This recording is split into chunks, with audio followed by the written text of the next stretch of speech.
into our player ratings, starting off with Guglielmo Vicario. Sim gives him a 9. I gave him an 8. Look, to be honest, probably a 9 is a better reflection of his game. I thought he was absolutely brilliant. Saved us in big moments in the game, and can't fault his performances right now. Last 2 performances have been really high level. Yeah, and he's answered the critics amazingly. 2 unbelievable saves from Beto and from Ndai. Kept that clean sheet, really helped keep that clean sheet. I thought he was a leader as well yesterday. Good from the set pieces as well. Yeah, top performance, and those 2 saves were phenomenal. Pedro Porro up next. 8's all round for Pedro, and I thought this was a performance definitely in the step in the right direction after a couple of bad displays or under par displays from Pedro Porro of late. I think he was back at it in this one. I thought defensively he was absolutely sound, apart from the first 5-10 minutes where he was coming under a bit of pressure and he gets that booking and you're thinking, oh God, are we going to see another time Pedro Porro gets overrun a little bit like we have seen a couple of times this season? But no, I thought he stood up to the challenge of Grealish really well. He was putting in, really good corners and crosses, so got an assist to his name. So yeah, really good. Yeah, as you say, he got that booking early on. You feared for him a bit because you know how Grealish likes to draw fouls, but I thought he ended up actually dealing with him really well, really comfortably. Yes, he did give him a bit of trouble, but nothing too major where he put us in a bad situation. I actually thought it helped Alan Johnson there because I thought he helped him as well a bit more than maybe Kudus has been. And as you say, going forward, got the assist and also had a big hand in that 3rd goal with a brilliant dinked ball to Rishi. So yeah, brilliant Dave and Porro. Good response as well for a poor day on Wednesday. Yeah.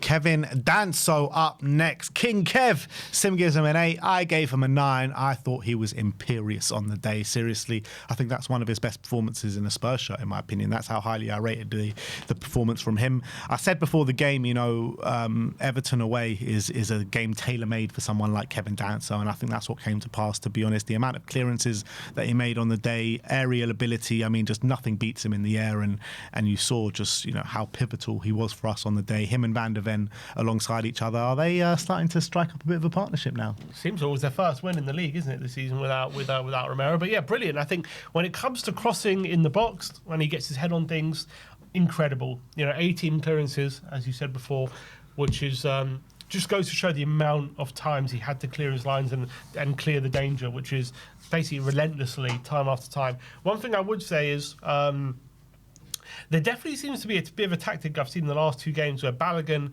and Beto both target him to run off a bit, and they both get a bit of joy, albeit I thought Danso recovered well once Beto ran off him a couple of times, and at the end of the day he gave a corner. There was one moment he got spun, I think, by Beto, and Van der Ven had to come and recover the situation. But I think by and large, when it comes to box defending, really, really good. On the ball, I don't remember too many mishaps in this one. I think nothing too spectacular. I think he kept it simple. But I thought his, defensively, phenomenal work. And yeah, as you say, that he is developing a good partnership with Micky. Yeah, and now let's move on to Micky, our man of the match. A big fat 10 for Micky Van der Ven. 2 weeks, 2 10s, not for Micky, but just in general. Last week it was Vicario in midweek for the Monaco game. Today it is Micky Van der Ven with the big fat 10. It rhymed. That was nice. But I think, he was absolutely phenomenal. Obviously gets 2 goals, 2 set pieces, 2-0 at half time. Goal threat from the set pieces, which we haven't really seen last season or the year before. But this year it's really started to be coached in his game. He's just been, his sheer brute size and strength, he's really using it to his advantage now, and not just from the attacking phases but from the defensive phases as well. I thought he was sweeping up so well. I thought he was playing the ball through the lines. I can't fault anything in Micky's performance yesterday. The guy is getting better and better, and I think since putting on the captain's armband, I have noticed a bit more kind of authority about him, a bit more leadership and taking more responsibility. Absolutely. I think he's really stepped up, hasn't he, to the captaincy.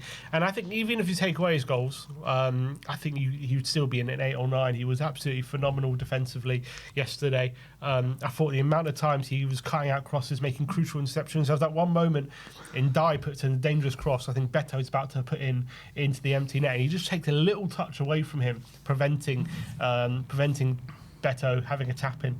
I thought that was brilliant defending.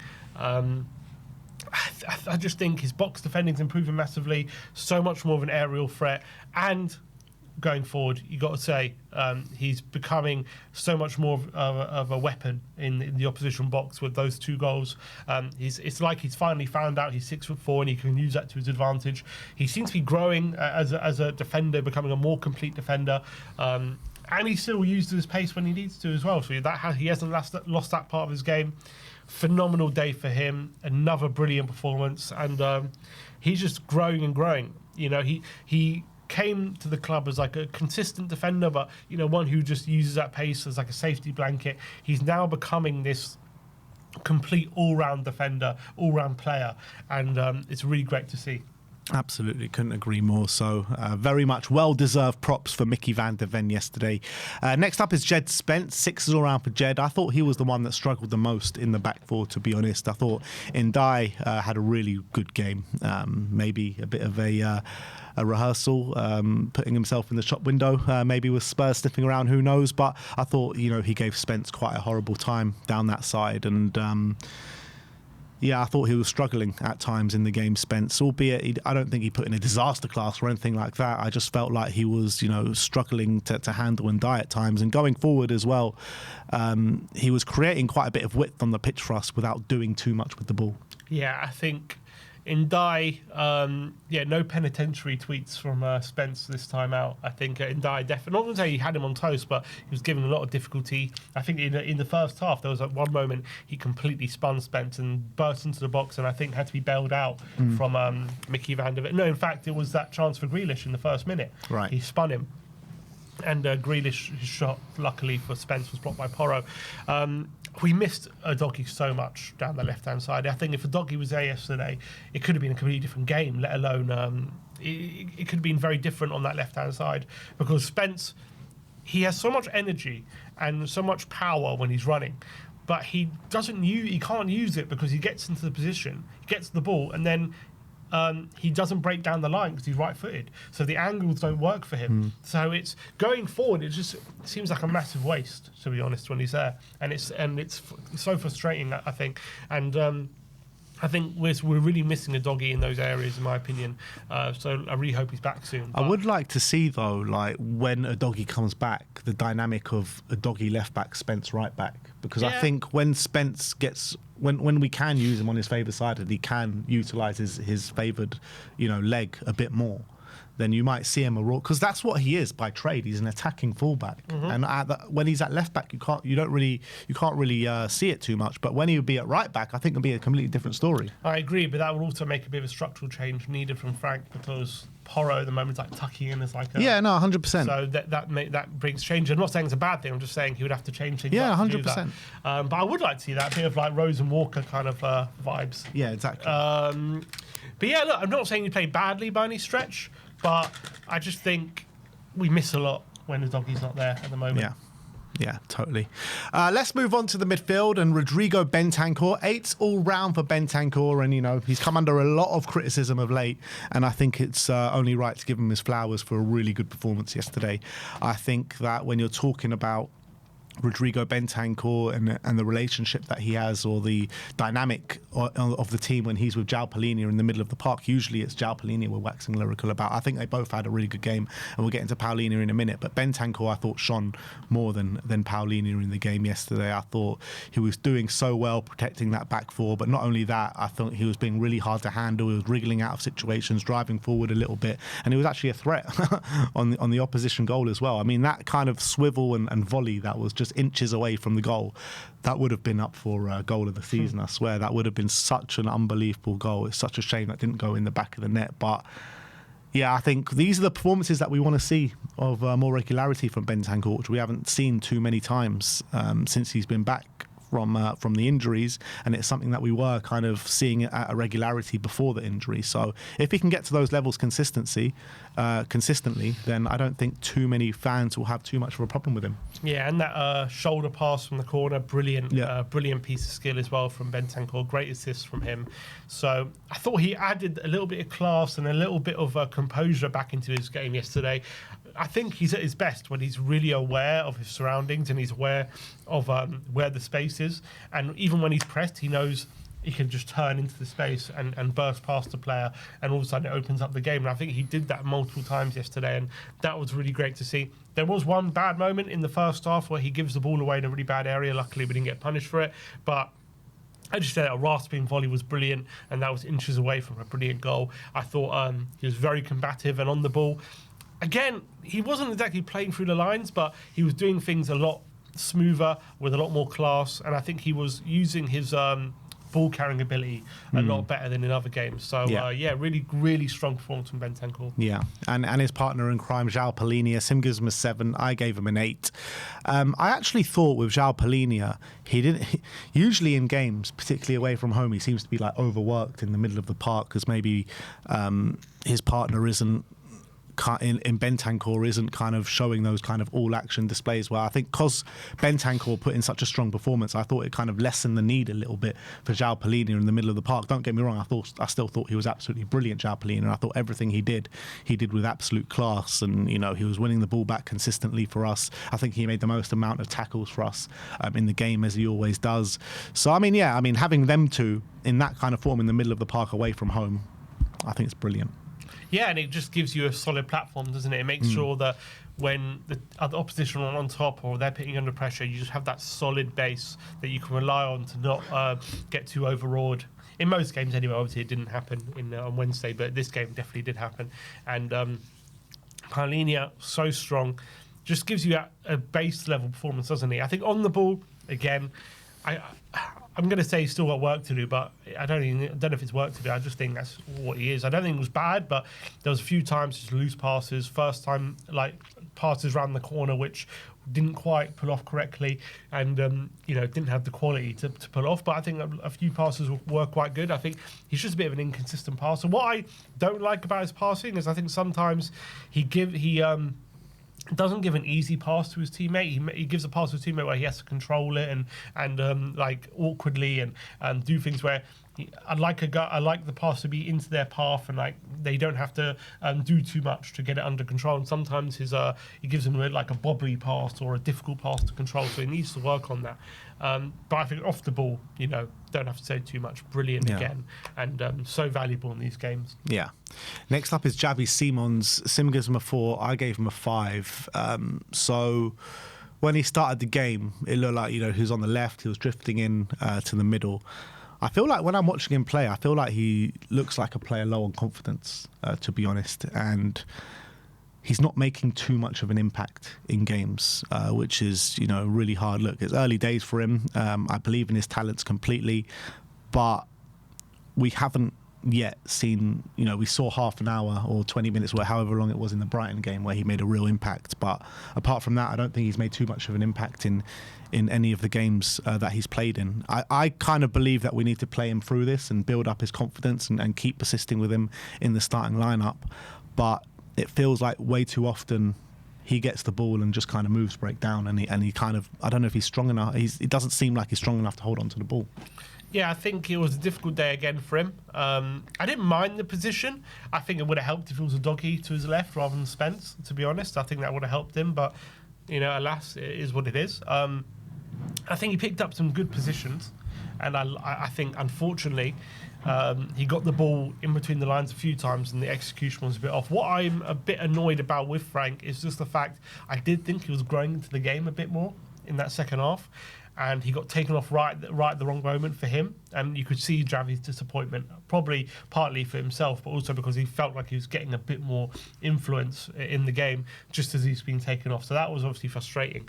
But yeah, I think disappointing game again. But again, we're talking about very few moments because he's not having that many moments, and I think that's more due to how we're playing more than him. Like if he was having 9 or 10 opportunities and screwing them all up, I think you can have more criticism. But at the moment, he's having like 1 or 2. It's true, but I want to compare him to someone like James Maddison, right? I think if Maddison was playing, I think he uses his physicality a bit better. He comes deep and he tries to get himself involved in the action.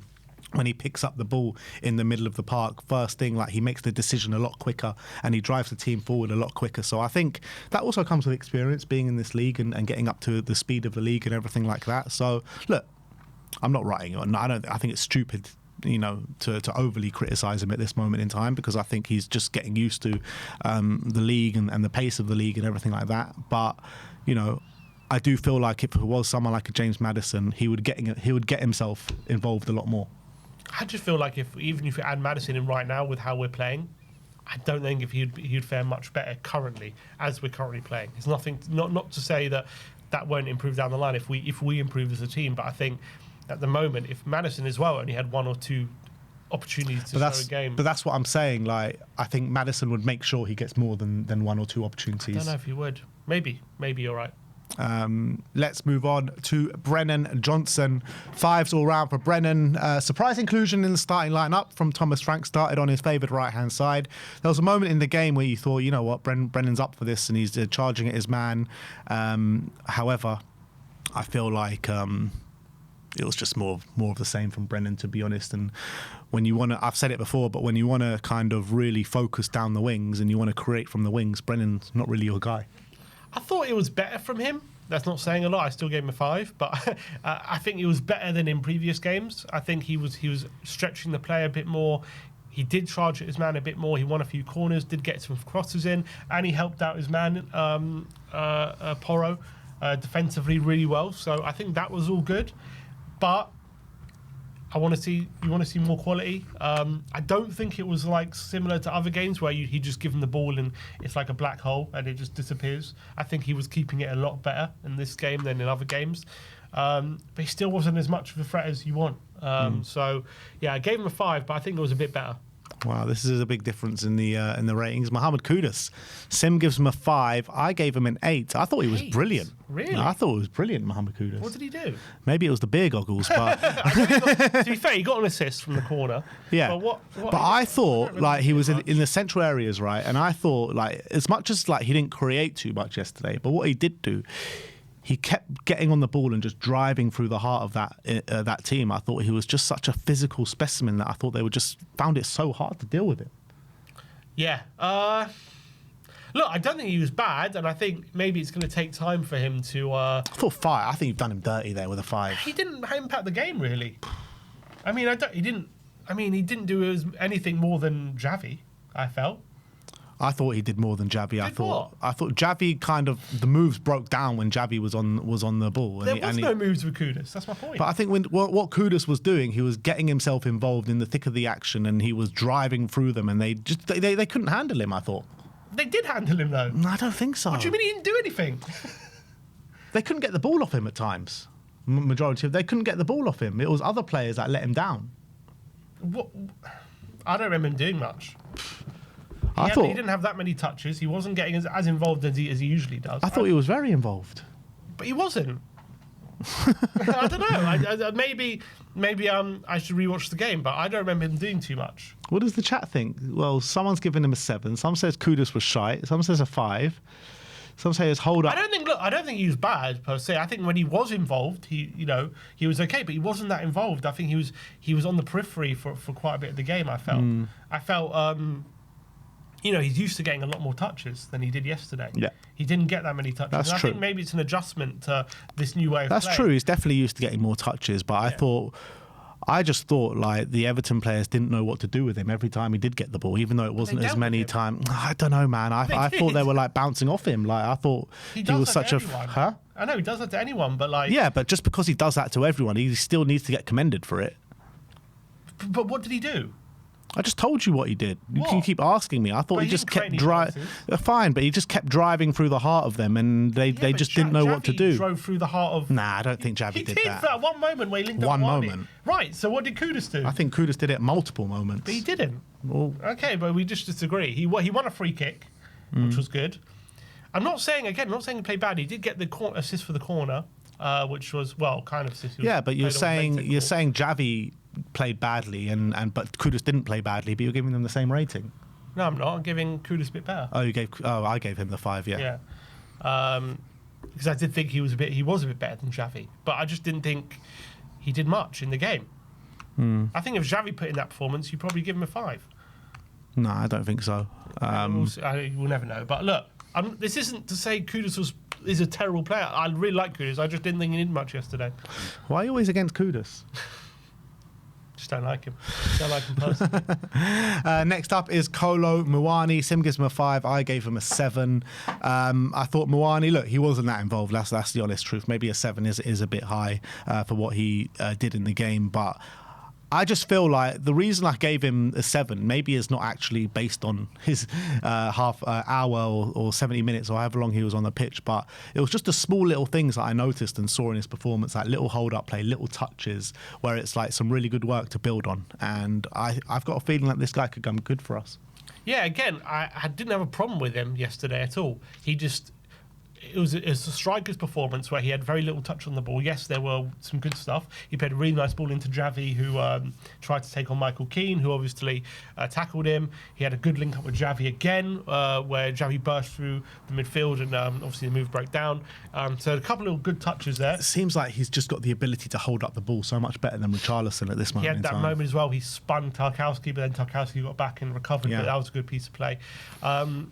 But if you're a striker and at the end of the day you're not having any goal-scoring opportunity, that's obviously a problem. And he didn't really touch the ball enough, but he did, with the little he did touch it, it was decent. So wasn't bad. I liked him, but just wasn't involved enough. And I think if there was another striker in that position, and not scoring and being as involved as Muani was, I think would be judge him harsher. I think. But look, first hour, it was fine. Moving on to the substitutes, Lucas Bergvall was the first sub to come on. 6 all round for Lucas. I think what he did do well was his off-the-ball work, I thought, yesterday, where, he was just seemed to be everywhere, just running around, putting in those challenges, helping us regain possession. I just don't think we saw too much good things on the ball from him yesterday. Bergvall, yeah, playing on the left, wasn't sure was the right move. Don't know why he didn't either bring on Odebear or Tell. Clearly he wanted to keep the same kind of structure, but because Bergvall was on the left, but he was kind of left 10. But it did feel like he was more wider than Javi yesterday. He did well for the third goal, good interception, and then played out wide to That's what I'm saying. His Porro. off-the-ball stuff was really good. That was good. Look, he wasn't bad, but I don't think it suited him being where he was. Fair. Richarlison, 6 all round for Richie, who obviously came on up front, forced a really good chance for himself, which he's got to be put in the back of the net, one-on-one with Pickford. And then his second action, obviously, is the assist for the goal for Pape Matar. So, yeah, look, he got himself involved. Probably should end the day with a goal, but it was very frustrating that he didn't. Big on assists. Yeah. I think made a good impact. Had more touches than Muani did in 28 minutes. So I think that's fine. I think it was a decent cameo. Yeah, but he should have scored that goal. Absolutely. Yeah. So he'll be frustrated with that. There was a point where he was getting really frustrated with himself, Richarlison, during that cameo. I don't know whether it was a service or wherever it was, but he was getting annoyed at something. But yeah, he came on and got a good assist. Yeah. Carbon copy of the assist he got against Boda. Yeah, true. And last but not least of the playing staff is Pape Matar. 7 from Sim, 8 from me.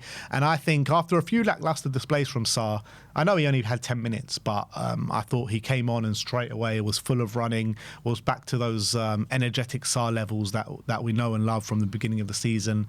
And obviously a goal threat as well, pops up in the right place at the right time to put the ball in the back of the net. Really good header. Yeah, I think he actually made a really good impact. And really delighted for him because he hasn't been in the team much, and I think he should have. I think he should have had more minutes. And when he scored, he didn't seem to celebrate.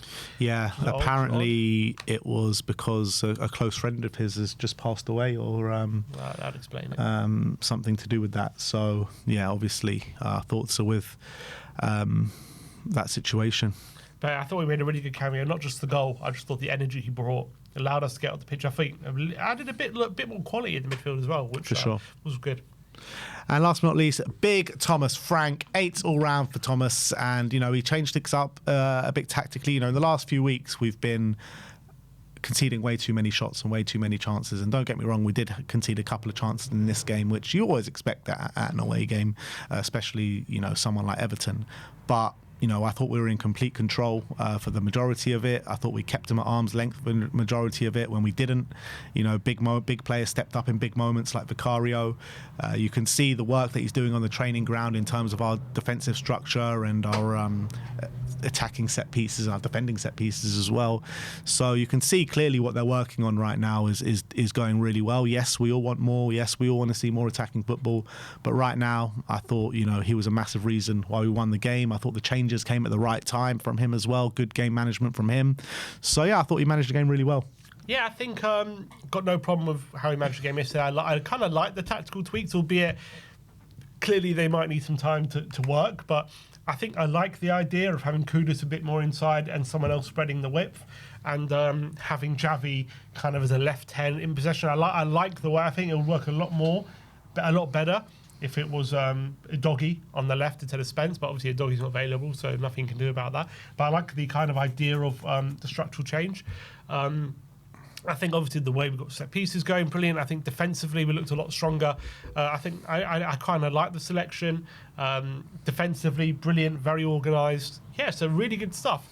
I think there's still concerns about how we're building up and our in-play stuff, and the lack of ability to create anything in open play is a concern. Albeit third goal was good.